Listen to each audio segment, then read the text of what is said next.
세상의 모든 지식 언더스탠딩. 자, 언더스탠딩. 재밌는 네. 비즈니스를 하시는 분을 또 모셨습니다. 예. 로카101의 박준길 대표님. 야, 회사 이름이 로카101. 로카101인데요. 요 회사 이름만 들으면 도대체 뭐 하는 회사인지 전혀 모르겠어. 근데 이게 그 고시원 사업으로 엔비디아를 이겨보겠다. 시총 세계 시총 1위. 이야. 인공지능 없이는 살아도 잠을 안 자고 살 수는 없지 않냐. 그렇습니다. 네. 아, 그런 포부를 갖고 이게 또 2%가 좋아하는 부동산 관련 업체네. 세상은 동산 아니면 부동산이라고 말씀드렸잖아요. 네. 네. 아, 재밌을 것 같습니다. 어서 오세요. 안녕하십니까? 안녕하십니까? 네. 픽셀하우스라는 브랜드를 하고 있는 로카101 주식회사 박준길이라고 합니다. 브랜드는 픽셀하우스. 픽셀하우스. 회사 이름은 로카101. 네. 뭘 멋있어. 뭔가 미래지향적이야 다. 뭐를 한다? 고시원 사업을 한다고? 고시원 사업은 아닌 것 같은데. 행정적 정의는 다중생활시설 고시원이 맞고요. 이제 지금 기존의 고시원으로 1인 가구들이 단기 임대할 수 있는 그런 옵션들이 많이 없다 보니까 예. 그런 공간을 제공하고 서비스를 제공하는 우리가 이 시장을 혁신해 보겠다. 그렇다고 할 수 있습니다. 1인 가구가 살 만한 월세. 그렇죠. 1인 가구 월세 시장. 네. 고시원 살아봤어요? 네, 살아봤습니다. 언제? 대학교 때. 대학교 때 몇 년이죠 그러면? 2020년 같은데? 2010년 정도. 2010년에. 네. 10년 정도에 월 얼마에 살았었어요? 창업한 거 보니까 그때는 40만 원대, 50만 원대였습니다. 월 40, 50. 네. 그렇다기보다는 보증금이 좀 크기도 하고 예. 또 좀 1년, 2년 장기 거주를 하기보다는 학기 정도, 한 학기 혹은 두 학기 정도 거주를 하다 보니까 방학 때 한 1년에 3, 4개월 되거든요. 그때 괜히 월세 내기도 그렇고. 네. 그리고 제가 어릴 때 짧게 유학을 갔다 온 적이 있는데 갔다 올 때 집 구하기가 되게 어려웠거든요. 그 원격으로 집 구하는 것도 좀 어려웠고 한국으로 돌아와서 방을 구해야 되는데. 네, 근데 유학 같은 걸 가니까 그렇죠. 그쵸. 유학을 뭐하러 가? 제가 잘못했습니다. 네. 대학 동기들도 집 구하는 게 되게 어려웠었고 거기서 사귀었던 친구들 중에 한국에 유학 오는 친구들도 있었는데 예. 그 친구들도 되게 어려웠었거든요. 그래서 그렇지, 그때 그렇지. 아이디어를 좀 착안해서 원래 처음에 사업 아이템의 방향은 주한 외국인, 한국에 거주하는 외국인들을 위한 직방 같은 그런 플랫폼이었습니다. 주거 플랫폼. 외국인들이 한국에서 정착하는데 쉽게 방구하는 방법. 네. 근데 그들이 필요로 하는 게 똑같았었어요. 보증금은 좀 낮아야 되고 계약 기간은 6개월 정도였으면 좋겠고 예. 자유롭게. 네, 했으면 관리비 좋겠고. 공과금 같은 건 좀 복잡하니까 한 번에 했으면 좋겠고 그리고 6개월 동안 살 거니까 침대 내가 사고 책상 내가 사고 하긴 너무 부담스럽고 다 돼 있고 좀 있었으면 풀옵션이고 좋겠다. 네. 그래서 그런 집들을 찾다 보니까 그런 집이 생각보다 별로 없더라고요. 수요는 많은데 뭐 쉐어하우스나 고시원이나 뭐 단기 오피스텔, 단기 임대. 에어비앤비 이런 것들이 있었는데 가격이 비싸거나 비싸고. 너무 시설이 열악하거나 이런 극단적인 것들만 있어서 예. 저희가 이제 운영을 해보다가 위탁 운영, 임대 관리를 해보다가 시장에 가능성이 있겠다 생각해서 해외에서는 도미토리 같은 사례들도 있으니까 예. 한국에서 주택을 변형하는 것보다는 근생 건물 중에서 비어 있거나 아니면은 노후화됐거나 약간의 문제가 있다면 평가가 절하돼 있다 보니까 예. 네. 임대료가 저렴하거나 아니면 매입 비용이 저렴하거나 해서 그거를 주택으로 변환하는 게 좀 더 낫겠다라고 판단을 했었습니다. 그럼 처음에는 이 사업 시작하실 때는 위탁 운영을 했다고 했는데 위탁 운영 어떤 걸 하신 거예요? 처음에는 마케팅을 하면서 방 홍보를 해줬고요. 그 다음에 방을 기존 고시원이나 네. 풀옵션으로 해놓은 원룸들. 그렇죠. 아. 근데 이제 방을 잘 채우니까 뭐 임대료도 한번 대신 받아보고 청소도 한번 해보고 입퇴실 관리도 해봐라라고 해서 그런 것들을 몇 개 지점들이나 몇 개 건물들을 관리하다가 가장 아이디어란 형태, 이상적인 형태가 이름은 이상하고 이미지는 안 좋지만 고시원이라는 그 형태가 가장 적합하다. 단위 면적당 효율적이죠. 그렇죠. 왜냐하면 1인 가구는 주방을 사용하는 시간이나 세탁 공간을 사용하는 시간이 2인, 4인 가구보다 훨씬 적습니다. 네. 근데 그 공간을 어떻게 보면 1년 계약을 한다면 1년 내내 그 공간에 대한 비용을 지불하고 있는 거기 때문에 예. 그 공간들을 공유하면서 그 공간을 절약하고 그 공간에 대한 비용은 낮추 대신 투자자나 그 임대주들은 그 공간에 방을 더 만들어서 수익을 창출할 수 있죠. 근데 그걸 극대화한 게 기존의 고시원이라면은 조금 더 길게 살 수 있도록 쾌적한 그 환경을 줄 수 있도록 좀 넓혀 놓은 게 저희가 하는 방식 중에 하나라고 생각하시면 될 것 같아요. 기존에 이제 이런 와. 열악한 아이고야. 공간들. 네. 잠깐. 이건 예, 이제 뭐야, 이 사진 뭐야 이거? 왼쪽은 공사 중, 공사 중. 오른쪽은 공사 전. 공사 전, 공사 중 비슷비슷하네.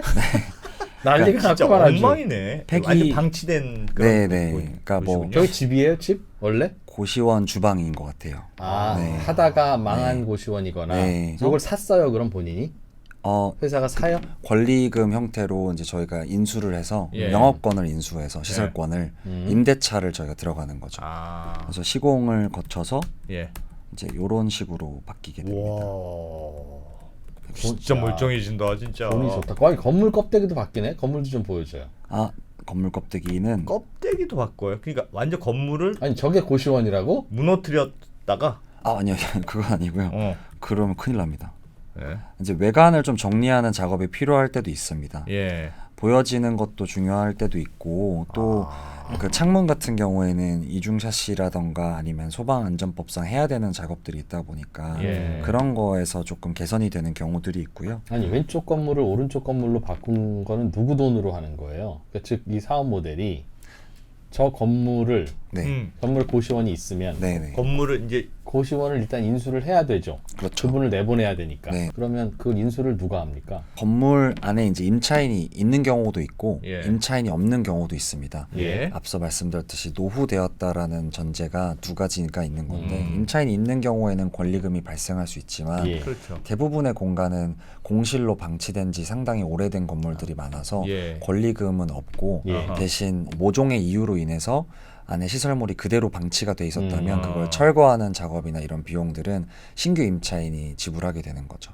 당연히 아, 그런데 신규 임차인이 우리 대표님의 회사예요. 그러면? 네, 저희인 경우도 있고 음. 직접 투자하시는 가맹점주분도 있습니다. 그 우리가 직접 내가 월세 내고 빌려서 우리가 고시원으로 꾸미는 경우도 있고 네. 2%가 돈은 좀 있으니까 네. 그 3층을 내가 그럼 전부 다 월세 한 달에 얼마 내고 빌려서. 빌려서 이거 어떻게 되나? 라고 할 때 픽셀 하우스에 하우스를 불러서 맡기면 네. 여기가 공사를 해주고 네. 다 해주되 그럼 한 달에 나한테 얼마만 내쇼. 네. 어. 운영도 해드리고. 그럼 나는 네. 집주인 이 건물주한테 한 달에 300만 원 내고 그 층을 빌려서 네. 픽셀 하우스한테는 350을 받으면 네. 그럼 나는 가만히 앉아서 좋은 건가요? 그 보통 어느 정도의 수익이 일어나냐라고 하면은 투자 금액은 방의 크기나 예. 위치에 따라서 굉장히 상이하지만 예. 3억 5천에서 5억 사이 정도로 임대차 보증금과 전체 시공비가 들어가고요. 예. 수입은 300만 원에서 800만 원 정도 월 그렇게 해서 뭐 저 약간 낮은 수준의 저로소득 혹은 불로소득이 발생하게 됩니다. 점주가 점주 네. 입장에서 점주 입장에서. 중간에 껴 있는 사람. 네. 그러니까 진짜 건물주가 있고. 네, 네. 그 건물주한테 보증금과 월세를 내고 주고. 그렇죠. 시설 인테리어 하는 것도 내 돈으로 하고 네. 그러면 그 처음에 들어가는 3억에서 뭐 4억 네. 그 돈을 그냥 내는 사람이군요. 네, 그냥. 맞습니다. 그러면 건물 여기 픽셀하우스에서 공사해주고 네, 네. 운영도 다 해주고 네, 네. 월세도 받아주고. 임차인도 찾아주고 네. 나 혼자 하려면 어디 가서 광고를 해야 여기 월세 들어올 사람 찾을 수 있는지 맥도날드 모르니까. 프랜차이즈 하는 거네요. 맥도날드 프랜차이즈. 정확합니다. 맥도날드 프랜차이즈 돈 내면 맥도날드 와서 공사해주고 사람 다 보내주고 하잖아요.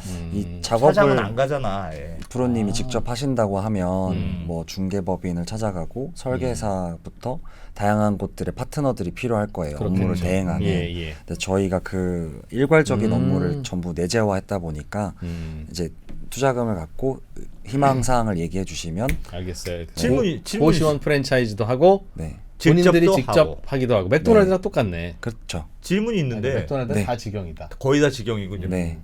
롯데리아 롯데리아죠. 같은 건데 네. 그냥 다 하면 될 것 같은데 픽셀하우스에서 네. 굳이 그 점주의 돈을 가져와서 해야 네. 될 필요가 있어요? 뭐 빨리 늘어야 돼서 그런가? 네, 그렇죠. 그렇지. 네, 확장 사실 이 시장의 대부분의 플레이어들은 나이가 좀 있으시기도 하고 보수적이고 기존에 오랫동안 돈을 모은 거를 원금을 좀 아끼고 싶어 하시는 성향이 있는 분들인 것 같아요. 예. 그랬을 때 아무래도 제가 어릴 때 창업을 했다 보니까 어렸을 때는 느낌이 조금 신뢰를 얻기가 어려우니 그 레퍼런스를 위해서 좀 더 공격적인 확장이 필요했고 지금까지 그 단계가 한 10년 정도 걸렸다고 보시면 될 것 같습니다. 아이엠박스하고 비슷하네 그때. 그렇지. 빈 건물, 빈 노는 건물을- 건물 건물주여 우리한테 와서 돈을 좀 내시면 저희가 인테리어도 다 해드리고 그렇습니다. 물론 이제 당신 돈으로 다 해드리고 운영도 우리가 다 해드리고 당신 어차피 뭐 노는 건물인데 뭐 이거라도 받으면 좋지. 그러니까 약간 그런- 여유 자금이 있는 분들인데 여기다 고시원 같은 거 1인 하우스 같은 거 하면 좋겠네. 아니면 나는 여유자금만 있으면 내가 프랜차이즈로 신청해서 네. 남들 다 김치찌개집, 햄버거집 이런 거 할 때 네. 나는 고시원 프랜차이즈 네. 하면 가맹점주가 네, 되겠다 네. 할 수도 있고. 괜찮은데? 좋네. 얼마 번다고요? 얼마 300만 원 정도 내면 번다고? 수익률로 굳이 얘기를 하면은 평균 20에서 22% 정도 됩니다. 그러니까 한 3억 투자하면 한 달에 한 500만 원쯤 들어온다는 거죠. 그렇죠. 그러니까 양호할 경우에. 네. 임대가 끊이지 않는 경우에. 그러면 되게 그게 몇 년 정도 하면 다시 다 인테리어 개부수고 해야 됩니까? 그러니까 매달 월세가 초기 투자 자금을 그걸로 뽑아내야 되는 거니까. 네, 네. 사실 그거를 초기 투자로 다 뽑으려면 시간이 좀 더 걸리겠지만 5년이 걸리겠지만 20%니까. 20%니까 5년이겠죠. 네, 근데 지금 원룸들 그냥 일반적인 대학가 원룸 빌라들을 생각해 보면 인테리어를 다 깨부시고 다시 하지는 않습니다. 계속해서 사업을 영위할 수 있으니까 네, 개보수 수준이죠. 저희가 봤을 때는 36개월, 48개월 정도 됐을 때 어느 정도 도배라던가 고장난 가구라던가 개선을 해야 되기는 하지만 주거 시설이다 보니까 그런 감가가 크게 발생하지는 않더라고요. 그래서 운영을 하고 저희가 이제 거래가 활발합니다. 예를 들어 새로 신규로 창업할 수도 있지만 기존에 운영되고 있는 지점을 인수를 하게 되는 경우도 있어요. 그렇게 팔기도 되면 하고. 시설 권리금 형태로 팔기도 하고 그때의 장점은 이미 객실에 모든 임차인들이 차 있기 때문에 초기에 공실이 없다. 네, 당장 거래 다음 날부터 이익이 발생할 수 있는 거죠. 다만 세핑 인테리어는 아니라 아니다. 네. 수리비도 빨리 들어갈 수도 있다. 네. 근데 공급 시장이랑도 비슷한 이야기를 좀 하고 싶은데 인테리어 비용도 그렇고 시공 비용이 많이 올랐습니다. 그 러시아 우크라이나 전쟁 때 원자재 가격도 오르고 미중 무역 전쟁으로 원자재 가격 오르고 하다 보니까 아니 기껏해야 도배장판인데 러시아 우크라이나가 뭐 왜 여기 저희가 줘요? 사실상 철거를 완벽하게 다 하고 네. 안에 그 ALC라고 해서 경량 시멘트 벽돌부터 해서 들어가는 자재가 상당히 많습니다. 예. 설계부터 다시 하다 보니까 내력벽이나 구조를 바꾸지 않은 상태에서지만 어쨌든 주택을 다시 짓는 거라 다름이 없어서 공정도 되게 많기도 하고 좁은 그러니까 한정된 공간에 많은 사람들이 들어가다 보니까 그거에 좀 적합한 설계나 그런 시공법이 들어가야 되다 보니 그런 비용들이 좀 발생을 하거든요. 정확히는 모르겠습니다만 왜 이렇게 가격이 올랐나요? 라고 물어보면 저도 그 거래하는 업체분들이 전쟁 때문에 그래라고 그러면 그런가 보다 한 거라서 잘 모르겠습니다. 진짜 인테리어 똑같은 인테리어인데 10년 전에 비해서 많이 올랐어요? 많이 올랐습니다. 근데 얼마나? 가장 큰 원인은 인건비도 많이 올랐고 그랬겠죠. 네, 인플레이션이 그런 것들 기술자가 생각보다 공급이 많이 줄었습니다. 그래서 목수, 네, 타일 네. 이런 거. 그런 분들도 미장. 숫자가 많이 적고 그러니 부르는 게 값이겠지. 그래서 그 20년도에 창업을 했을 때 시공비보다 현재 시공비가 훨씬 더 오르기도 했고요. 그런 거와 같은 맥락으로 최근에 금리 인상이나 이런 것 때문에 서울 수도권에서 네. 중소 건설사들이 많이 타격을 맞았다고 들었어요. 근데 그런 것들 때문에 가장 많이 공급이 줄어든 거는 1인 가구를 대상으로 하는 임대주택들이거든요. 다가구, 다세대, 오피스텔, 소형들. 그런 공급들이 많이 없어지다 보니까 기존의 것들은 수요는 그대로 있으니 가격은 오르고 저희 같은 경우에도 수요 문의가 많이 올 수밖에 없는 공급은 왜 줄었다고요? 신규로 건설사들 많이 시공을 못했습니다. 그 빌라나 다가구나 뭐 혹은 뭐 원룸 오피스텔이나 이런 게 새로 안 지어지니까 지금 원룸 오피스텔 가격이 되게 많이 올랐어요. 월세가. 네. 그 전에 예를 들어서 1000에 70 정도면은 수지가 나왔다면 금리가 인상되고 시공비, 초기 투자 비용이 올랐기 때문에 건축주 입장에서는 집을 지을 이유가 없어진 거죠. 예. 그래 봐야 월세 얼마 안 되고. 얼마 안 되니까. 전세는 또 최근에 이제 전세 사기 이런 이슈로 잘 안 나가거든요. 그 가장 치명적인 게 뭐냐면 월세를 어느 정도 이상 받으면 갑자기 건보료를 내래. 그러니까 아니 월세 받은 거에 대한 소득세는 내야지 그거는. 그쵸. 그거는 당연히 신고하고 그거는 내겠다는 입장인데 월세가 40만 원인가부터는 1년 하여튼 1년치 월세가 500만 원을 넘는 순간 건보료가 건보료를 내는데 그럼 500만 원 넘는 그 소득에 대해서만 건보료를 내냐? 아니 그게 지역가입자라는 이유로 시골에 땅이 있고 내가 차 뭐 가지고 있는 거 재산을 다 소득으로 환산해서 갑자기 건보료를 내라고 하니까 이거는 월세 받아봐야 건보료 내고 나면 남는 게 없으니 안 하죠. 그래서 월세 40에 관리비 60 이런 식의 구도가 나오는 게 그게 정부가 건보료 이상하게 뜯어가서 그러는 거라니까요. 지금 시장이 그런 이유랑 여러 가지 어쨌든 모두가 자기의 이익을 추구하지 않습니까? 그래서 예. 지속 가능하려면 적당한 이익들이 모두에게 배분이 돼야 된다고 생각하는데 1인 가구는 임대차 보호법에도 사실 보호받기가 어려워요. 그 예, 이유가 예. 이사를 자주 갑니다. 직장이 바뀌거나 학교가 바뀌거나 그러면 그 계약이 끝나면 그 계약은 얼마든지 뭐 자유니까 원하는 대로 가격 올릴 수 있거든요. 어차피 임차인 바뀌고 나면 올리는 건 내 맘이니까. 네. 코로나 이후에 대학가들, 그러니까 수요가 있을 수밖에 없는 곳들의 원룸 빌라들은 동일한 시설을 퀄리티를 유지하면서 가격이 굉장히 많이 뛰었습니다. 이대 신촌 같은 경우에는 30-40% 정도 가격이 뛰었어요. 그래도 찹니다. 그거를 알게 된 거죠. 금리가 올라서 어쩔 수 없이 올렸는데 이래도 차네?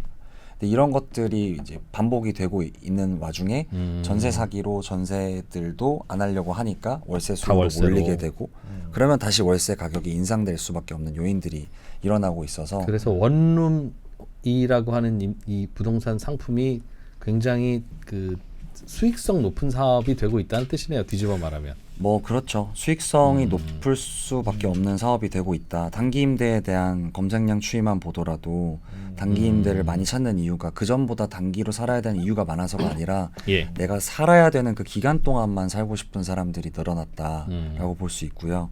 월세 추이만 보더라도 서울 지역이 굉장히 급증했다라는 것을 알 수 있습니다. 근데 이런 부분에서 최근에 이제 기사들을 보면 외국계 펀드들이 한국에 투자를 집중적으로 하고 있습니다. 예. 주된 원인이 금리 인상으로 인해서 전세가라는 제도가 없어지면 없어진다기보단 전세라는 제도가 좀 시장에서 메리트 잃어가면서 월세가 이익이 올라갈 거고 그러면 외국계 펀드 투자 입장에서는 이익이 높을 것이다. 근데 이런 자본들의 이제 결과물이 굉장히 비싼 월세로 이어질 수 있다라고 생각이 들어요. 그래서 예.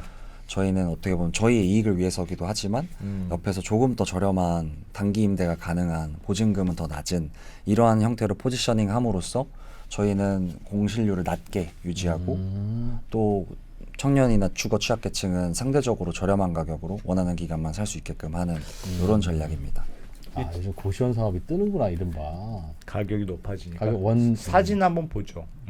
이런 것들 어떤 식으로 되어 있는지 아까 제가 사진 조금 보여주다가 마셨는데 네, 그래서 안에 내부 시설은 이제 가전이나 가구들이 좀 다 포함되어 있는 편이고 지금 사진에는 안 나와 있지만 화장실도 별도로 안에 같이 들어가 있습니다. 예. 그래서 에어컨, 냉장고, 세탁기, 가구, 아니 세상에 침대? 저게 네. 고시원이에요?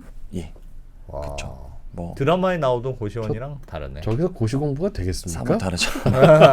얼마예요 저런 방은? 이런 방들은 70만 원대에서 80만 원대 정도 사이로 유지하고 있는데 예. 그 가격에 부가세, 공과금, 관리비 모두 포함되어 있고 가구 렌탈이나 인터넷 비용 다 포함되어 있고 보증금은 20만 원에서 50만 원 정도로 저렴한 편입니다. 수십 내면 다 에브리띵 거의 해결되는. 거의 다 해결되는 거네. 그래서 그냥 비싸지 않네. 내 집만 갖고 들어갔다가 이제 캐리어 끌고 나오는 한 달 정도 렌트비만 그냥 파킹해 놓는 그렇죠. 그런 느낌이네요. 네, 네. 아. 동일한 스펙은 아니겠지만 에어비앤비 같은 시설들을 장기로 임차를 하는 경우도 있는데 예. 그 경우에는 가격이 2배 정도라고 생각하시면 될 것 같아요. 거의. 네, 아무래도 숙박도 가능하니까. 좋네. 그래서 공용 주방에는 뭐 건조기라던가 아니면 간단한 뭐 식재료들 예전에 고시원에서 제공하던 예. 것들보다는 좀 더 많이 저희가 제공을 하고 예. 여기서 간단한 조리를 하거나 식사를 할 수 있는 공간이 마련되어 있습니다. 제가 궁금한 거는 지금 이런 비즈니스를 하려면 상가가 막 장사가 잘 되는 건물이 아니어야 될 거 아니에요. 일단 네. 그런 건물에서 하면 그런 건물들은 기본적으로 약간 외진데 사람이 많이 안 다녀. 근데 자로는 많이 올까요? 그러니까 주거로는 괜찮아요?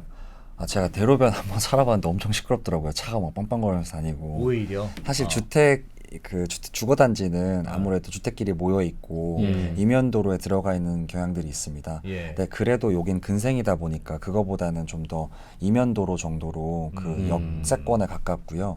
아무래도 저희 임차인 분들은 대중교통을 이용하는 분들이 많다 보니까 예. 역에서 뭐 몇 미터 이하에만 저희가 주로 포지셔닝을 하고 있으면 있습니다. 상가나 이런 거 개조해서. 네. 그래서 약간 안쪽에서 장사는 조금 안 되더라도 네. 주거로는 가능한 지역들이 있으니까 네. 걸어서 대중교통까지 접근할 수 있는 어느 정도 거리만 되면 그렇죠. 네. 디자인을 가구 디자인을 그렇겠네. 이쁘게 잘하셨네. 그렇겠네. 보통 저 세탁기나 냉장고 넣으면 저게 배불뚝이가 돼서 튀어나와요. 냉장고도 그렇고 저 세탁기도 그렇고. 네. 그래서 가구에 딱 맞지가 않는데 그러니까 저희가 다 제작해서 제작을 한꺼번에 디자인. 자세히 보면 저 책상보다 바깥으로 약간 튀어나왔잖아요. 가구 저 부분. 예. 아니, 그러니까 이거를 만약에 내가 알아서 디자인해서 인테리어에서 한다 하면 좀 힘들 것 같아요. 그쵸. 그냥 사업주가. 결국에는 아까 이제 이야기를 드리고 싶었던 것도 그 투자자 입장에서 내가 돈을 어떻게 벌고 싶은가도 중요하다고 생각합니다. 이게 돈을 정말 많이 버는 대신 24시간 정말 시달리면서 힘들게 일할 거냐 아니면은 건축을 직접 하는 대신 좀 고생을 내가 몸소 할 거냐. 저 같은 경우에는 초기 지점들은 제가 직접 시공까지도 참여를 했기 때문에 그 어려움이나 스트레스를 알고 있거든요. 요것도 본인이요? 네. 저거 대표님이요? 언제 사진이에요? 18년도? 제 18년에. 27살, 8살 때. 네. 와. 그때 이제 테스팅한다고 실험해보고 가서 배울 때죠. 네. 저 방은 보니까 원래는 뭐였어요? 여기는 이제 오피스텔을 저희가 전대하는 걸로 처음에 테스팅을 했었던 지점입니다. 오피스텔을 1호점이 아니라 0호점이죠. 파일럿 테스트 지점. 전대했다는 건 저희가 빌려서 다시 공사해서 다시 단기 1인 임대로. 가구로 빌려주는. 네. 세입자로 본인이 들어가서 네. 인테리어 싹 하고 네. 월세로 또 다른 다시 빌려. 세입자를 찾아서 네, 네. 중간 마진 먹는. 네. 외국인들 대상으로도 홍보를 많이 해서 한국에서 집을 찾기 어렵거나 단기간 살고 싶을 때는 보증금이 낮은 옵션이 있다.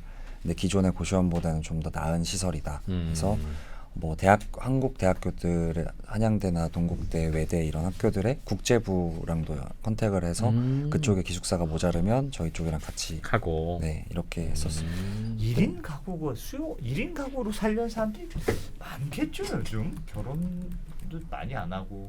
1인 가구가 한 15년 이때부터 엄청 급증을 했어요. 이게 단연 서울만의 일은 아니고 한국만의 일은 아니고 전 세계적으로 1인 가구가 늘어나는 이유 중에 하나가 결혼을 좀 상대적으로 늦게 합니다. 결혼은 늦게 하고 집에서는 독립하고. 그렇죠.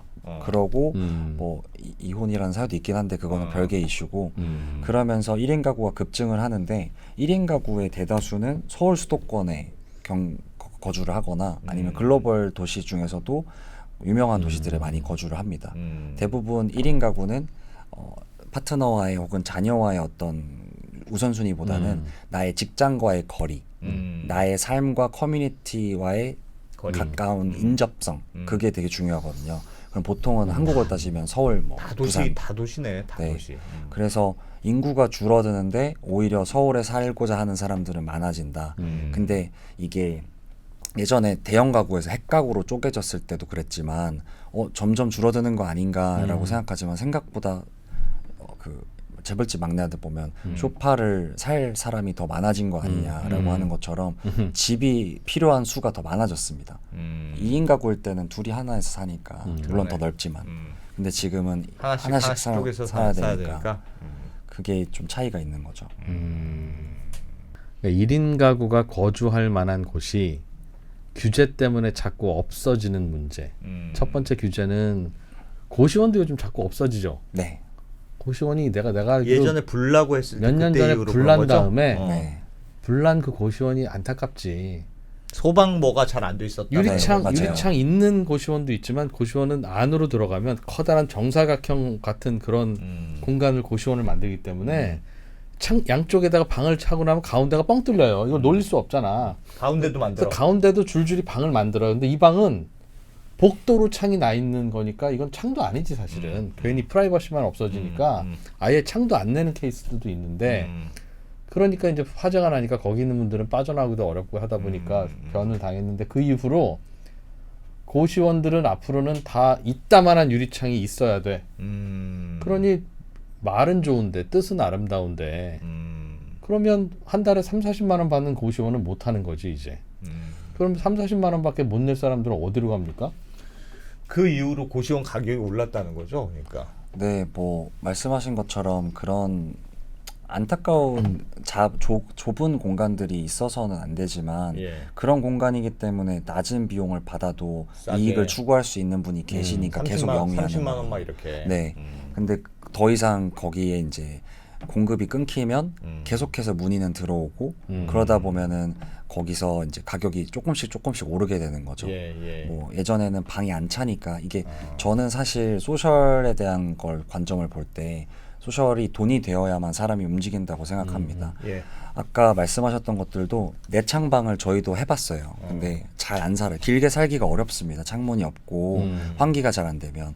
그러면 계속 공실이 어차피 발생하기 때문에 저희 입장에서는 수익이 창출이 안 되고 예. 그럴 바에는 그런 공간을 안 만드는 게 낫거든요. 마찬가지로 반대로 얘기해서 아까 그런 방들도 연체가 발생해서 며칠만 기다려주세요라고 하면은 내가 만약에 공실이 많다. 그럼 며칠 기다려줄게라고 할 수 있지만 만약에 그런 방들이 수요가 많아지고 계속 연락이 오면 빨리 나가라고 하게 되죠. 예. 그런 악순환이 좀 반복될 수 있다고는 생각합니다. 대체제나 대안이 있으면 좋을 텐데 뭔가 그런 대체제는 없이 그런 네. 건 하지 마 그러니까 이미 기존에 그거 하던 고시원 업자들만 돈 벌었죠. 새로운 고시원은 저렴한 내창방은 못 만드니까 저렴한 내창방을 이미 갖고 있는 고시원들은 40 받다가 50 부르지. 네. 그때 이제 원룸 월세나 오피스텔 월세마저 굉장히 가파르게 오르다 보니까 예. 이 중간이 없습니다. 되게 노후하고 낙후된 시설과 일반적인 시설 사이에 그게 없어서 100만 원에 가깝거나 네. 아니면 40만 원에 가까워지거나 네. 70 전후로 네. 가성비 높은 원룸들은 없더라. 네. 보증금도 좀 저렴한 편의 그런 원룸들이 서울에 많으면 좋겠는데 그러진 못하다 보니까 만약에 저희뿐만이 아니라 그런 플레이어들이 시장에 많아지면 사실 서울에 이면도로에 얼마나 뭐 좀 버려지거나 아니면 신경을 쓰지 못하고 있는 건물들이 얼마나 많겠습니까? 네. 그런 공간들을 놀리는 것보다는 임대인도 놀리는 공간을 공유하고 돈을 벌고 임차인은 가맹점주는 부업으로 은퇴 후 창업으로 좀 더 손쉽게 체력이 없더라도 돈을 벌고 임차인들은 대신 폭리를 취하는 90만 원, 100만 원, 뭐 150만 원보다는 좀 적정한 가격에서 살 수 있는.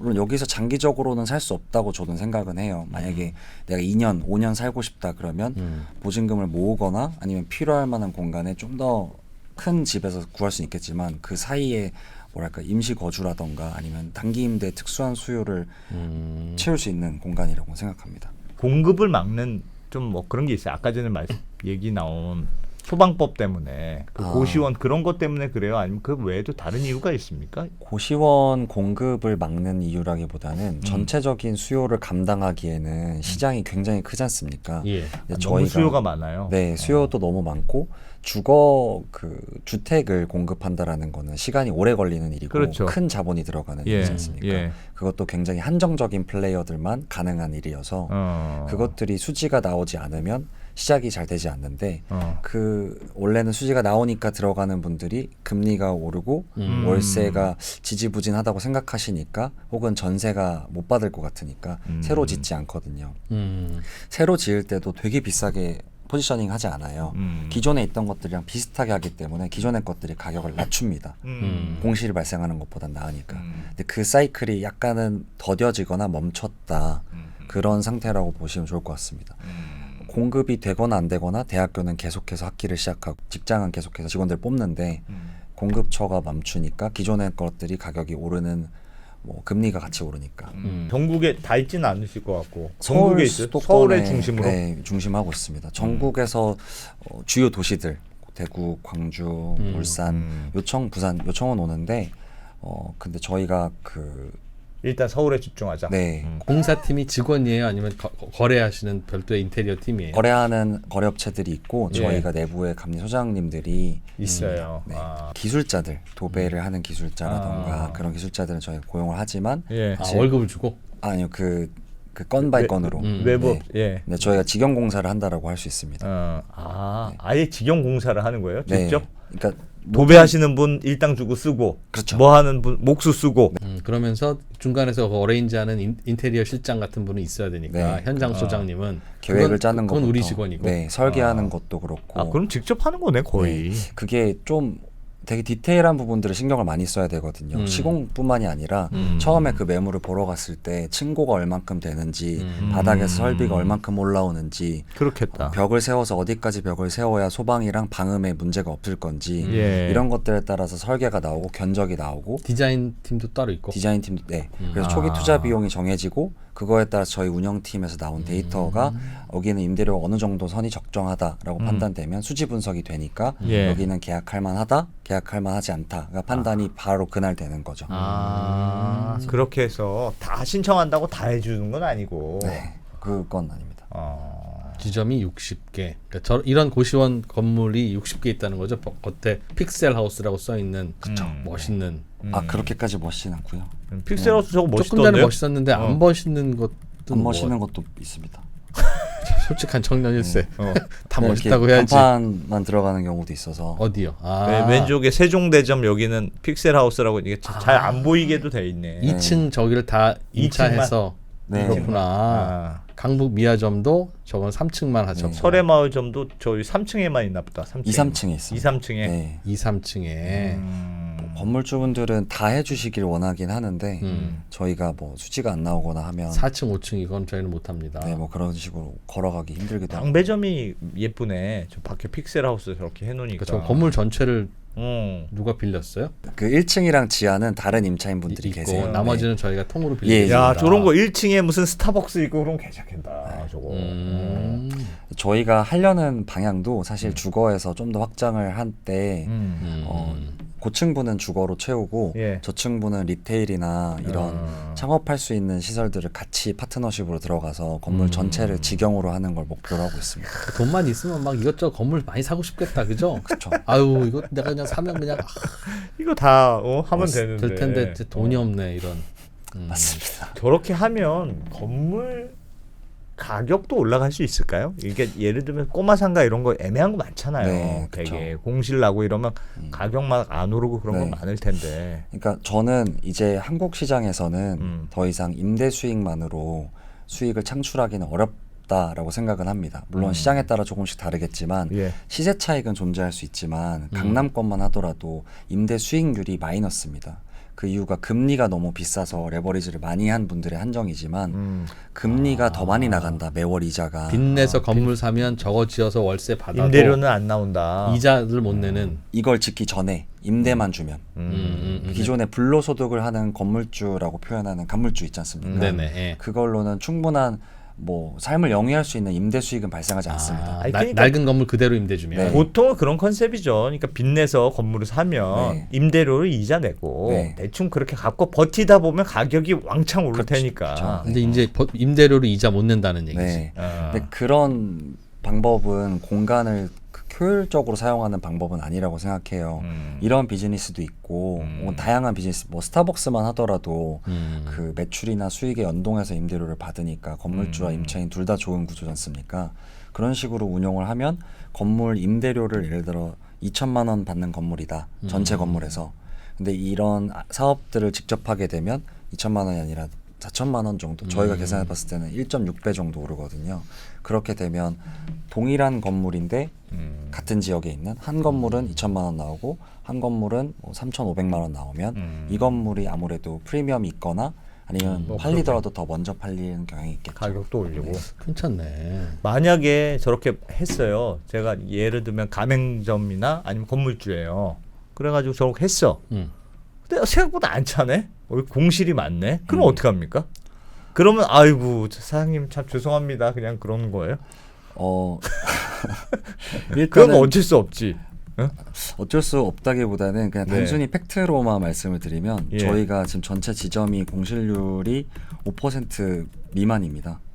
젊은이들이 살 데가 없다니까. 근데 이게 5% 미만인 게 상당히 고무적인 숫자인 이유는 예. 1년 단위 계약이거나 2년 단위 계약이면은 공실률 5%가 말이 되지만 예. 한 달 단위 계약이어서 언제든지 나갈 수 있는 공간에서 5%를 유지한다라는 거는 말씀하신 것처럼 수요가 굉장히 많다라는 걸 의미합니다. 그런가 보네. 네. 그래서 지금까지 많이 물어보세요. 어느 지역에 창업을 해야 잘 아니면 되냐. 내 건물이 어디에 있는데 어. 잘 되냐. 여기는 안 될 것 같다라고 하는데 생각해보면 저희가 어느 동네를 가든지 비싸서 없는 경우를 제외하고는 집이 없는 동네는 없습니다. 예를 들면 7호선 라인에서 2호선 라인을 생각을 해보면 강남의 직장인들이 GBD라서 되게 많이 다니잖아요. 예.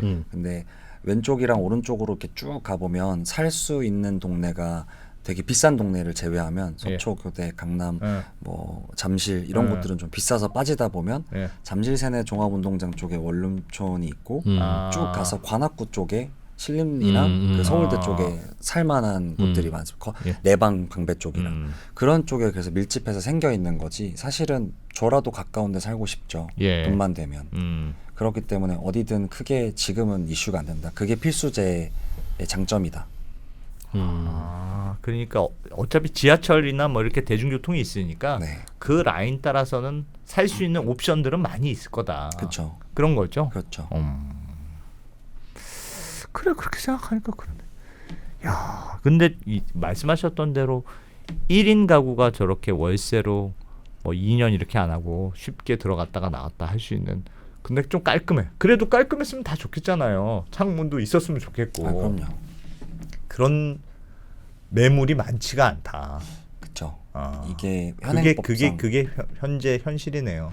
네. 매물이라는 게 무슨 매물이 많지 않다는 게 무슨 말이에요? 일단은 저희가 비싼 곳은 들어가기 어렵습니다. 비싼 데 들어가면 답이 안 당연히 나오니까. 임차인들도 비싼 돈을 내야 되기 때문에 프랜차이즈 할 때 월세 네. 자체가 비싸면 어렵다는 그렇죠. 그 말이죠. 그렇기도 하고 네.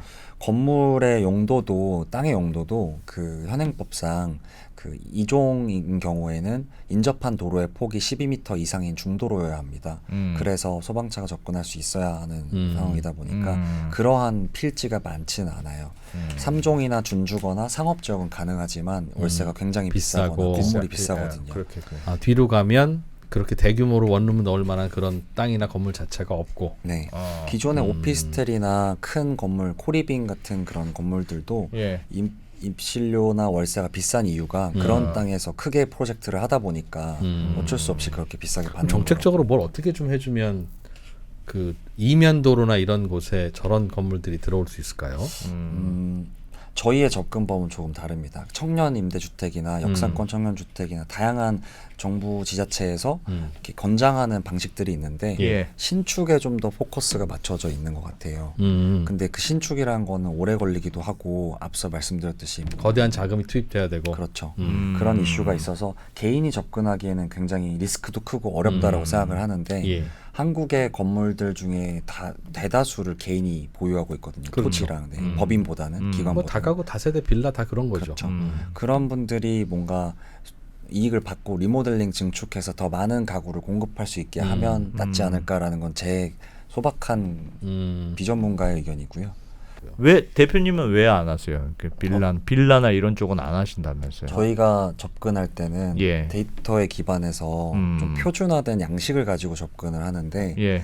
두 가지 문제가 있을 것 같아요. 하나는 그 말씀하셨던 것처럼 이익이 극대화가 되려면 뭐 껍데기를 좀 예쁘게 바꿔도 가격을 좀 올릴 수 있지만 예. 결론적으로는 방을 더 많이 만들어야 됩니다. 예. 필요 없는 공간은 추출하고 그렇지. 필요한 공간만 넣어서 합리적인 가격이니까 사람들이 많이 연락이 오게끔. 근데 방은 많아야 되죠. 그러면 다가구나 다세대 주택을 부셔서 다시 짓는다 그러면은 시공 방식상 내력벽이라고 해서 네. 그 구조를 지지하는 거를 바꾸기에는 굉장히 까다롭고요. 이미 벽이 다 있어요. 공고한 그렇죠. 벽이 있어요. 네. 어. 그리고 두 번째로는 그런 공간에서 이제 더 많이 짓는다라고 하면 주차 공간이나 신건축법에 해당되는 새로운 것들을 도입해야 되는 경우가 많습니다. 그런 것들이 불가능한 경우도 있고 가능하더라도 수지가 안 나오는 경우가 더 많아요. 건물을 거의 새로 올려야 되는군요. 네. 빌라는. 그게 좀 아쉽죠. 벌집처럼 못 만든다는 거지. 그러니까 아. 다 이미 지어진 집들은. 네, 그래서 상가 같은 경우에는 아무리 노후되었다 하더라도 예. 어쨌든 골조가 튼튼하니까 전체가 쭉 뻗어 있으니 아까 예. 말씀하신 것처럼 창문이 나게끔 방을 안에 설계를 하고 설계를 할 수 있는데. 주방 공간을 만들어서 설계를 하면 딱 효율적인 기숙사 공간이 탄생을 되는데. 하니까 예, 수익에 예. 적합한데 어. 다른 공간들은 그렇지 않고 가끔가다 가능한 거는 숙박시설 오래된 모텔이나 여관들 중에서는 예. 그러한 형태로 이미 설계가 돼 있어서 그렇네요. 그런 경우는 덜어 있습니다. 아. 원래 달방이라고 그래서 아예 여관방을 한 달 돈 주고 빌리는 경우도 그렇죠. 있다니까. 네, 맞아요. 그건 가능한데 1인 가구 이런 공급을 많이 좀 늘려야 되겠군요. 하여튼 그래서 수요가 제가 많은데. 그거를 인테리어를 못하고 공실로 내버려 두면서 정부 통계에는 분명히 이게 이 집에 세 가구가 살 수 있는 집으로 통계는 잡혀 있을 텐데 두 가구는 없는 집이나 마찬가지다. 이러니 공급이 부족하지. 공급이 부족하고 그런 생각이 인테리어 이 시장이라는 게 엄청 투명하지가 않잖아요. 게다가 해보시니까 어때요? 인테리어가 많이 남겠구나. 실제로 내가 인테리어 사업을 차라리 해볼까. 디자인 팀장이 있지, 소장님들 다 있지. 거기서 주로 남기는 거 아니에요? 픽셀 하우스는 우리는 인테리어 사실 본질은 인테리어 업이야. 인테리어라고만 하기에는 저희가 하는 공정이 상당히 많긴 합니다. 네. 설계 전 단계에서 애초에 매물을 발굴해내고 임장 가서 거기서 가설계하고 뭐 중개까지도 하다 보니까 예. 그런 모든 과정들이 들어가 있는 컨설팅이 포함된 영역이라고 보는 게 더 적합한데 인테리어 업을 굳이 따지면 아무래도 다양한 플레이어들이 들어가고 저희만 해도 80개 공정이 넘다 보니까 당연히 중간중간에 정보의 불균형이 있기는 한 것 같아요. 예. 그런 것들을 다양한 스타트업들이 노력을 해서 투명화하려고 하는 노력이 있기는 한데 재미있는 거는 이제 공사하시는 당사자도 본인의 마진을 모르시는 경우도 덜어 있습니다. 인테리어 업자분들도. 네, 자재값이나 아니면 본인이 부리는 인건비 같은 경우에도 계속 바뀌다 보니까 예. 그리고 이 공사가 당일날 끝나는 공사는 모르겠는데 몇 개월이 걸린다 그러면 그 사이에 가격이 바뀌는 경우도 있거나 아니면 특이하게도 뭐 이렇게 에어컨 시장이 여름에 갑자기 잘 되는 것처럼 뭐 단순하게 얘기해서 겨울에 고체 연료를 구하기가 어려워요. 겨울밖에 고체 연료를 안 쓰는데 공장의 그 속도는 한계가 있으니까요. 그런 시기다 보니까 보통 넉넉 잡아서 받으려고 항상 하세요. 사고가 터질 수도 있고 견적 자체가 네, AS를 해야 될 수도 있고 하니까 그런 것들이 모여서 저희한테 오거나 혹은 클라이언트한테 가는 거를 하는데 저희는 이제 오래 했다 보니까 비교 견적도 많이 내고 사실상 속속들이 시공 내용들을 다 알고 있습니다. 그게 단순한 인테리어가 아니라 이 좁은 공간에는 어떻게 디자인을 하고 어떻게 설계해야 되는가. 아까 제작 가구를 한 이유도 처음엔 아니었거든요. 막 튀어나오고 세탁기 튀어나오고 배관에서 냄새나고 콘센트 이상한 데다 있고 그런 것들을 하다 보니까 점점 노하우가 생긴 거죠. 그러면 내가 1인 가구예요. 네. 이거 보고 픽셀 하우스 좋네. 그럼 그냥 네이버 부동산에 가면 됩니까? 뭐 그걸 어떻게 찾아봐요? 저희는 그 네이버에 그냥 픽셀하우스 치시면 되거나 아니면은 뭐 원룸텔, 고시원, 단기임대 다양한 키워드로 네이버 포털이나 지도에 올라가 있습니다. 다양한 웨브사이트에도 올라가 있는데 말씀하신 네이버 부동산이나 직방다방 같은 네. 기존의 부동산을 홍보하는 플랫폼에는 올라가 있지 않고요. 단기임대를 구하는 플랫폼에는 올라가 있는데 보통 저희 고객들은 저희 브랜드 검색해서 많이 오세요. 아예 그냥 네. 홈페이지에 픽셀하우스 홈페이지에 들어와서 네. 그럼 무슨 점이 있구나. 네. 그리고 오늘 이 방송 보면 우리가 구글한테 얘기해서 아예 그냥 5만 명만 본 걸로 해주세요라고 해서 5만으로 찍히지만 실제로는 500만 보잖아요. 네. 그건 알잖아. 네. 우리가 자꾸 너무 유명해지면 그러니까 일부러 우리 조회수 줄이잖아요. 그러니까 아마 이 영상 보시고 나면 또 이제 픽셀 하우스 딱 검색해서 그냥 들어가니까 대표님은 좋은 일이지 뭐. 그러네. 감사합니다. 야. 임차 수요는 지금도 굉장히 많습니다. 그래서 맞아요. 임차 수요보다도 이런 공간들을 더 만들고자 하는 분들이 솔직히 연락이 많이 왔으면 좋겠고요. 저희뿐만 아니라 이런 사업을 하시는 분들이 좀 많아져야 된다고. 건물주들 연락 주세요. 네. 앤드 건물주는 아니지만 내 여유 자금이 좀 내 있어. 돈을 좀 굴려서 어. 이거 프랜차이즈 사업을 좀 하고 싶다.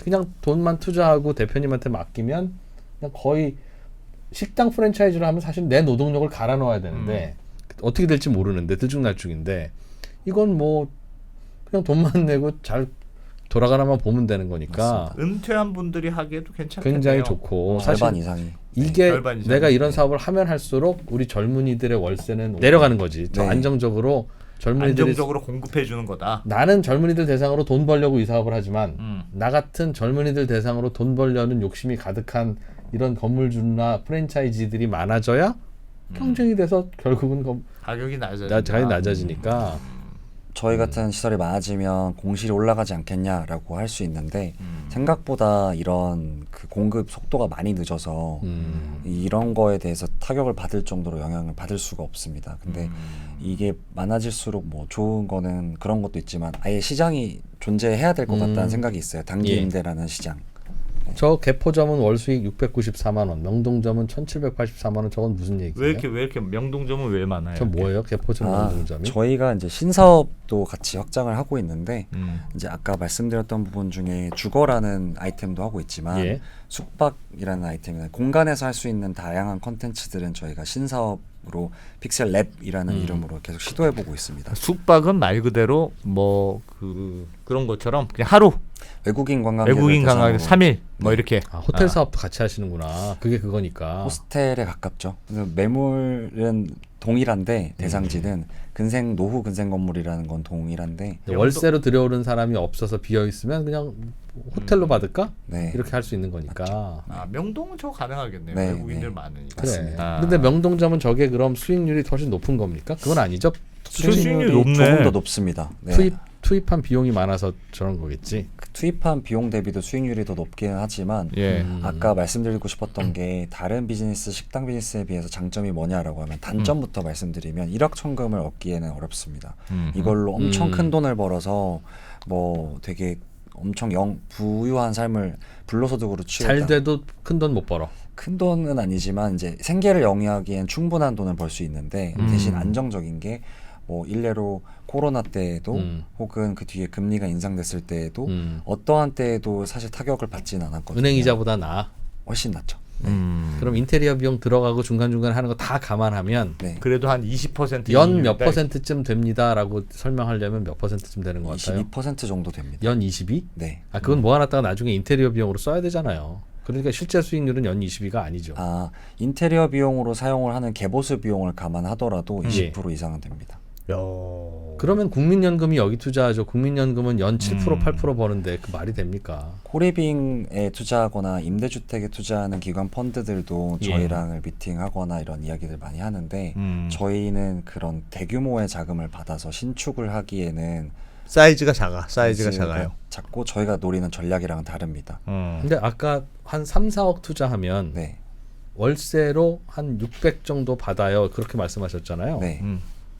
그게 22%거든요. 그 수익률이. 네. 근데 그 돈 600씩 받아서 1년에 6천만 원 받아봐야 거기 그 돈에서 차곡차곡 모아놔서 5년 후에 10년 후에 또 인테리어 해야 또 해야 되니까 내 수익이 아니죠. 인테리어를 이제 제가 얘기한 인테리어는 그 완전히 철거하고 다시 건물을 짓는 것처럼 벽돌부터 바닥 상수 하수 깔고 네. 엑셀에 에어컨 가전 모두 포함인데 5년 10년이 지나서 완전히 철거를 하지는 않고 보통 그 공간에서 도배, 장판 아니면 조명도 갈지는 않고 고장난 가구들을 갈아서 실질적으로 그 비용이랑은 괴리가 굉장히 큽니다. 그러면 해보니까 그걸 보통 퍼센티지로 어느 정도 나눠보니까 들던가요? 해보니까 그거는 그것도 감안해야죠. 보수 비용도 따로 떼어야지 전부 다 내 수익으로 생각하면 안 되니까. 그렇죠. 근데 그게 앞서 말씀드렸던 1, 2% 정도의 수준입니다. 1년에 내가 받는 돈의 한 1%나 2%만 적립해 놓으면 내가 받는 돈이 아니라 전체 수익률의 1, 2%니까 대략 그 전체 매출로 그래요? 따지면은 한 3, 4% 와, 정도. 되게 괜찮다. 근데 사실 원룸 건물주라고 생각했을 때 5년, 10년 됐다고 원룸 건물 부시고 다시 짓진 않잖아요. 그러면 제가 지금 한 3, 4억을 조달할 수 있는 여유 자금이 있어요. 네. 그러면 이렇게 돌아다니다가 여기 공실도 좀 나고 이 건물 주거용을 하면 괜찮겠는데? 네. 하면 픽셀하우스 전화하면 네. 저희가 가서 봐주고, 검토하고 봐주고 허가가- 계약하고. 네, 허가가 나오면 설계가 나오면 될 것 같습니다. 되면 이제 네, 계약을 그러면 제가 돈을 내고 직접 계약을 하시고 저희가 이제 건물주하고는 내가 계약하고. 건물주하고 내가 계약하고. 하여튼 내가 여기서 뭐 픽셀하우스랑 여기 계약하고. 그렇지. 네. 신경 쓰지 마 한 다음 픽셀하우스한테 와서 네. 인테리어랑 관리를 좀 해주쇼. 네. 괜찮은데? 회사는 돈을 요즘 얼마나 버십니까? 작년 저희가 이제 창업한 지 얼마 전에 만 9년이 돼서 이제 10년 차가 되었는데 와. 작년에는 매출 50억 정도 했고 흑자 전환을 했고요. 올해는 아마 60억 정도 할 것 같고 누적으로는 얼마나 까먹었어요? 그럼 까먹은 거는 별로 없습니다. 그러니까 적자액의 10년간 누적액은 작년에 흑자 전환했으니까 이제부터 벌 텐데. 그 적자도 제가 감당할 수 있을 정도만 해야 됐던 게 투자를 받고 진행한 게 아니었어서 내 돈으로 해서 재작년에만 투자를 받았고 사업자 대출이나 뭐 보출 조금씩 받아가지고 했던 거라 생존을 하지 않으면 갈 수 없는. 그래서 본인이 인테리어 할 때 가서 본인이 빠대치라고 그래, 인건비 한 푼이라도 아끼려고 직접 한 거지. 이거 내가 하면 내일 딱 나오는데 이걸 어떻게 남을 시켜? 꽤 짭짤합니다. 일당을 하면 처음에는 그때 이제 저희가 1호점을 2019년 말에 시착공을 해서 예. 20년 2월에 이제 런칭을 했는데 네. 그때 만실이 차서 막 자축하고 난리도 아니었는데 그때는 컨셉이 외국인 기숙사였습니다. 어. 근데 20년도 2월 기억하실지 모르겠는데 코로나. 그때 코로나가 저희가 둘째 주에 열었는데 셋째 주에 하면서 예, 야. 한국이 운은 약간 없는 편이다. 와. 그래서 그때 한 2주 만에 전원 다 나가더라고요. 그러니까 그 당시에 막 나가라 위험하다 이랬어가지고 그래서 어떡하냐. 그때 어떻게 해? 회사가 좀 힘들었고 직원들도 거의 다 나가서 제가 혼자 이제 낮에는 사무를 보고 밤에는 저녁에는 청소하고 이제 사람들 그 방 홍보하고 여기 사장님이냐고 그러면은 약간 아니요 매니저입니다. 그랬던 철이 있었죠. 그래서 1년 정도 그렇게 했습니다. 코로나 때. 그럼 그 방은 누가 채웠어요 당시에? 외국인들은 다 나가고. 한국 어쨌든 월세도 내야 되고 누군가는 사업을 누군가 살 영위해야 사람이 되니까. 있으니까. 한국으로 빨리 전환을 해서 한국인들한테. 내국인들 대상으로 했는데 그게 외국인도 수요가 충분하다라는 걸 알고 그때 있었기 때문에 알아서. 네 그때 알게 돼서 아. 본격적으로 피보팅을 해야 되겠다 했고 그럼 코로나 없었으면 아직도 외국인 외국인 그냥 이러고 뭐- 있겠네 그냥. 그냥 기숙사 그거였겠네요. 외국인 야, 기숙사. 전화위복이라는 게 이런 거구나. 외국인 기숙사는 사업이 크지는 않을 텐데 진짜. 확장이 이제 천천히 되고 있죠. 대학생 수가 주니까 저희도 외국인 거주자가 30% 정도 됩니다. 예. 근데 말씀하신 것처럼 확장되기는 좀 어렵지 그래 않았을까. 그랬겠지. 네. 내국인 수요가 많다는 걸 그때 확인을 했구나. 네. 아. 그래서 뭐 열심히 하고 있고 창업자분들은 처음에는 되게 은퇴 후 창업 요것만 생각하고 있었는데 예. 직장 생활 하시면서 겸직이 가능하신 분들이 부업을 하거나 아니면은 다른 예를 들어 사모님이 하신다거나 이런 식으로 하는 경우도 있고 직종도 되게 다양합니다. 화물차 운전하시다가 이제 좀 체력이 안 되셔서 이쪽으로 사업을 전향하셔서 지금 창업을 하셔가지고 운영하시는 분들도 계시고 뭐 전문직 분들 의사나 변호사 약사분들도 계시고 그렇겠네. 직장인 분들도 계시고 저게 정말 생활 그 공간이다 보니까 다들 곱게 쓸 굳이 험하게 쓸 이유가 없을 거 아니겠어요.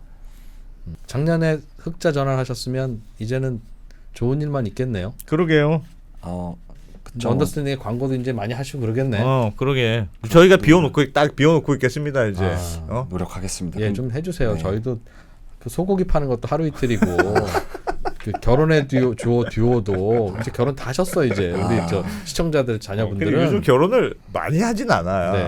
네. 이제는 저희 시청자들은 대체로는 뭐 한 몇백억씩은 있으신 분들이니까 네, 네. 이런 거 좀 하시라고 하면 그렇습니다. 되겠네. 저희가 싸게 잘해드릴게요. 예.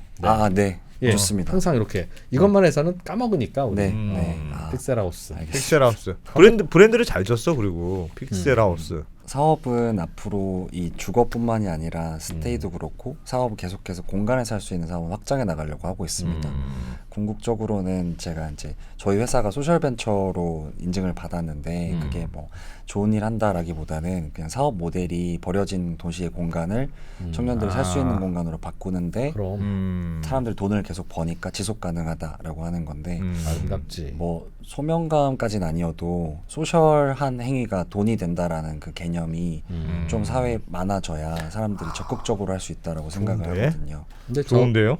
저게 근데 우리나라의 대표적인 불로소득이고 사실은 픽셀하우스가 다주택자잖아요.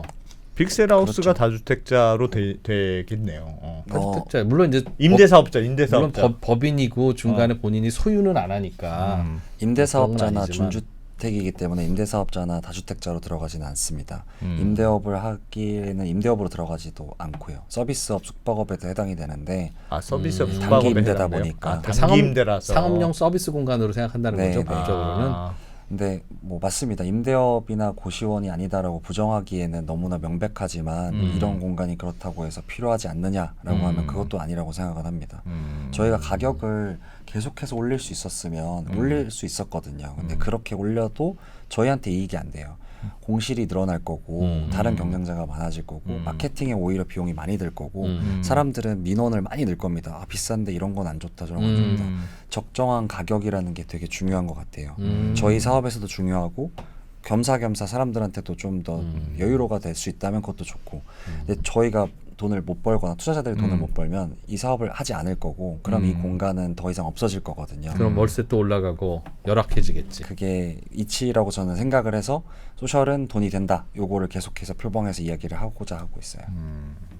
운영도 픽셀하우스에서 해주시는 거죠? 그러니까 월세를 받고 그럼 전국 알아주세요. 뭐 이런 거. AS 하고 AS도 하고 직접 하셔도 되고 위탁 운영 서비스를 맡기셔도 됩니다. 한 달에 얼마 더 주면 네, 임대 관리를 해드리고 그렇게 되면은 사실 보고 받으시는 거 말고는 하는 일은 없죠. 없고 세금 신고. 그거는 얼마나 수익률을 깎아 먹으면 그것까지 해줘요. 그러니까 연 20% 안팎은 우리가 인테리어만 해주고 사람만 넣어줄 테니 민원은 다 집주인이 받는 방식이고 아, 서비스까지 해주는 거. 민원까지 풀 다 서비스. 우리 대표님이 해주시면 한 달에 뭐 어느 정도 내야 돼요? 기본 그 관리비가 있고 거기서 입실률이 차게 되면은 저희가 받는 인센티브 이런 제도로 돼 있는데 굳이 평균으로 따지면 전체 수익률에서 7에서 8% 정도 됩니다. 7, 8%. 네. 그 정도를 8% 까먹는다? 포인트. 네. 그러면 손 하나 까딱 안 하고 싶어 하면 대략 한 12% 정도의 수익률로 만족하면 손 하나 까딱 안 하네요. 그 정도 되는 것 같아요. 나쁘지 않다. 요즘 그거 저축은행에 괜찮은데? 넣어도 3%인데. 괜찮은데요? 리스크는 뭐죠? 그걸 그래. 그 사업을 하는 돈 있는 분들, 뭐 건물주라든가 아니면 그 돈을 프랜차이지 입장에서 맡겨놓는 게 아니어서 무슨 만약에 픽셀하우스가 망했다. 그래도 뭐 망해도 맡겨놓는 인테리어 맡겨놓는 하고 가시니까 어. 그냥 내가 해서 인테리어 되잖아. 하는 동안 망하지 않는 이상은 건물이 그대로 있을 것 다만 같은데. 픽셀하우스가 망하면 임차인 구하는 게 답답하지. 그래도 있겠지. 내가 구하면 불가능하진 않잖아요. 가격을 좀 낮추고 장기 임차로 받으셔도 뭐, 운영은 가능합니다. 그 리스크 그리고 초기에 예상외로 공실이 길어질 리스크. 그게 제일 크네. 그런 게 공실이 있죠. 혹시 생각보다 너무 공실이 많네.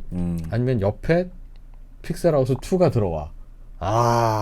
그건 진짜 좀 그러네.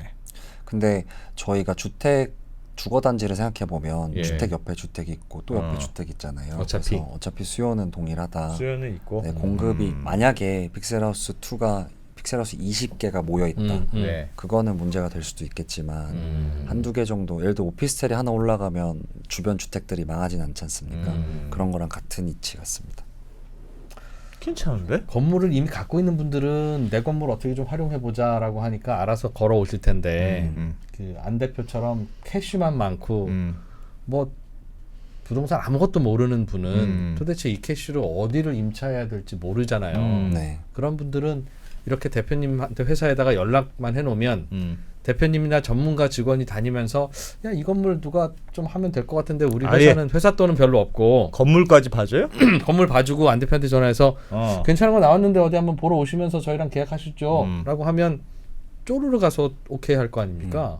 그거 좀 봐주는 거는 없어요? 그래서 그 저희가 주거를 했던 이유 중에 하나가 안정적인 아이템이기도 하지만 고층부를 채울 수 있는 몇 안 되는 아이템이고 여기서 고층부는 3, 4, 5층. 그렇죠. 거기 상가 넣기가 힘드니까. 근데 건물을 맡기시려는 분들은 말씀하신 것처럼 다른 층도 알아서 해주길 원하지 이것만 하고 이건 내가 또 구워 이걸 그렇죠. 원하지 않거든요. 건물주는 조금 다르고. 네, 그래서 저희가 픽셀 랩으로 다양한 층에 들어갈 수 있는 컨텐츠를 계속 고민을 하고 있는 거고 파트너들을 모아서 지금 건물들 중에서 청담이다 하더라도 이면도로에 굉장히 노후된 건물들이 많습니다. 많아요? 인생 건물. 네. 공실인 건물도 많고요. 오랫동안 보유하셨지만 이제 상속이나 증여하면 세금이 또 많이 나오고 그렇다고 뭐 젊은 자녀분이 받았을 때 이걸 임차를 채울 수 있느냐? 그건 또 별개의 문제거든요. 그랬을 때 이제 그런 솔루션으로서 저희가 건물 전체를 관리하고 리모델링하는 이런 사업 방향으로 확장을 하고 있습니다. 주 아이템은 픽셀 하우스죠. 그래서 건물주는 그런 것 해주냐고 해주는데 안 대표처럼 난 건물도 없고 몰라. 난 길거리 난 오로지 길도 간다. 통장에 4억만 있는데 네. 어디를 내가 임차해서 할지 해야 모르겠다. 픽셀하우스가 되는지 모르니까 다 그렇게 오세요. 그렇게 오세요? 전화번호 남겨갈 테니 돌아다니시다가 괜찮은 거 있으면 나한테 연락 주세요. 추천해 네, 주세요. 한다는 그래서 거죠? 저희가 이제 매물 위치 추천해드리고 아예 여기가 이 정도 될 것 같습니다. 아예 말씀드리고. 위치까지 추천해주고. 네. 아닌 분들도 있어요. 본인이 가져오시는 분들도 있고 아니면 건물주 분들도 있으시지만 대부분은 지금 말씀하신 것처럼 대표님처럼 그냥 이걸 해보고 싶은데 이렇게 된다고 들었는데 어디서 해야 될지도 모르겠고 아 이렇게 그런 것도 하면- 해준다. 네, 저희가 교육도 하고 그거 몇 분 정도 번호표 지금 계속 있어요? 매물이 더 적은 편이라 그 대기하시는 분들은 좀 있기는 해요. 왜냐면 매물이 그 조건이 까다로워요. 그 임대 조건도 요걸 할 만한. 저렴해야 되고 넓어야 할 만한 되고. 곳이 별로 없다. 네, 그리고 용도도 적합해야 되고 합법적이어야 되다 보니까 음. 저희는 계속해서 이쪽에서는 저희 중개 네트워크가 있어서 발굴을 해내고 이야. 아 그것도 줄 서는구나. 이게 그러니까 딱 요런 정도의 사이즈여야 되고 수요도 있을 것 같고 그걸 모든 조합이 딱 맞아야 되니까. 그럼 오늘 네. 방송은 어디나 되는 오늘 건 방송은 아니네. 내가 건물이 있는데 위에 안 차. 위에가 안 차. 이런 고민이 있으신 분들 연락 좀 주십시오. 혹시 그래도 아는 분들 되고. 있으면 그러니까 돈만 몇 억 있는 분들은 이제 별로 많이 필요하지도 않고 아닙니다. 언제든지 얼마든지 욕심 봐라 욕심. 네. 그런 거네요. 주식도 물론 수익률이 굉장히 높고 네. ETF도 그렇고 다양한 투자 상품들이 있지만 이렇게 창업도 한번 해볼까 생각을 할 수 있다고 생각해요. 근데 대부분의 우리 이제 세대들은 기성세대들은 직장에서 일하셨다거나 다른 직종에서 일하셨으면 이렇게 창업이 좀 쉽지만은 않거든요. 사업 창업을 한다라는 게. 근데 상대적으로 좀 전문성이 필요로 하지 않는 곳이고 노동의 강도가 높지 않다 보니까 그런 부분에서는 접근하기가 좀 더 쉽다라고는 할 수 있습니다. 네, 좋겠네요. 그럼 또 공실은 항상 조금씩은 있을 테니까 그냥 저는 그런 사업이 많은 게 맨날 이 프로가 다주택자들한테 대한 사회적 비난이 진짜 부당하다 얘기하는데 그러니까 다주택자를 참여할 수 있는 사람이 소수여서 저는 그렇다고 생각하거든요. 근데 이런 예를 들면 뭔가 플랫폼이 있어서 다양한 사람들이 다주택자의 경험을 할 수 있으면 훨씬 좋을 것 같아요. 맞아요. 방 하나 지금은 방 10개, 20개씩 지점 하나를 투자할 수 있지만 나중에는 궁극적으로는 방 1개 정도를 투자할 수 있게끔 할 수 있다면 그러면 되게 바람직하게 많은 사람이 참여할 수 있고 많은 사람이 이용할 수 있게끔 할 수 있지 않을까. 그리고 단순히 저희만 하는 게 아니라 이런 일 하는 사람들이 좀 많아지면 살 데가 되게 많아질 거예요. 그러니까. 그러면 좋겠죠. 재밌네요. 자, 픽셀하우스 회사 이름은 로카 101. 네 로카 101 박준길 대표님.